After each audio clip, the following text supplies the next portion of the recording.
bitta uy sotgani borsam, hamma qarindoshlarimdan qarz so'rab chiqdim, aka. Hech kim yordam bermadi. Pullari bor, boy qarindoshlarim ham bor. Berishmadi. Uyimni sotaman dedi.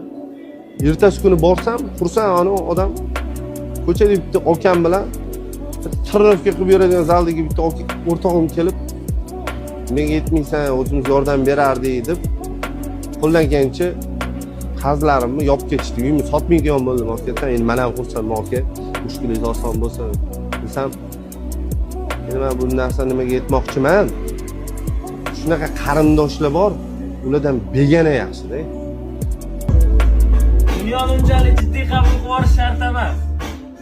Baribir undan tirik chiqib ketolmaysan.